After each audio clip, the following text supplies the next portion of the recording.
see, we are gathered here on behalf of the Comunidad of Boa Esperanza Aldona. We, along with all the Gaonkars, since last I think 6-7 years, there is no committee in the Comunidad. And whenever we make representation to the administrator, it's given a blind eye. First representation was made on 18/3/2020. No reply.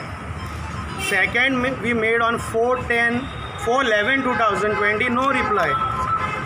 In the meanwhile, the administrator sends a letter bypassing us, not giving any reply to our letter, saying that there is no committee.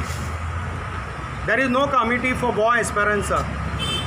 And when we come here, when I came here, the clerk says whenever we go to the Comunidad, there is a committee. And whoever sits on the chair, they are the committee. Clerk himself admits. And now when we ask the administrator, he is saying, I need time to call the clerk. I don't know how long he needs and how many years he needs. These are now 7 years past. There is no committee. Nobody is taking action.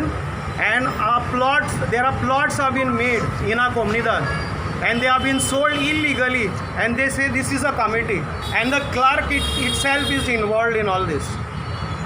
Now when we came with the Gaonkar, we gathered here to ask him, what are you going to do with this? He cannot give proper answers to us. He is saying we need time, I'll have to come, I'll have to inspect. Now he came to a conclusion that tomorrow he has called 2-3 people, Gaonkar, and he is telling that he is going to inspect along with the clerk. There's an acting clerk, it's him. I don't know who is the acting clerk.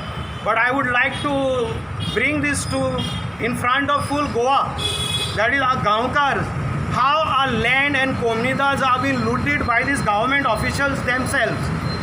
If administrator is not involved, he would have directly issued a letter. But for so long keeping these letters under his table, now today he says, I will need more time. So let people also know, our Gaonkar from Goa, let them know how these people are functioning, government authorities are functioning. Even I would like that Honorable Minister Jennifer to see into this matter, what is going on. I heard on the papers. I would like to give a message to her, take immediate action, because this Comunidad comes under her.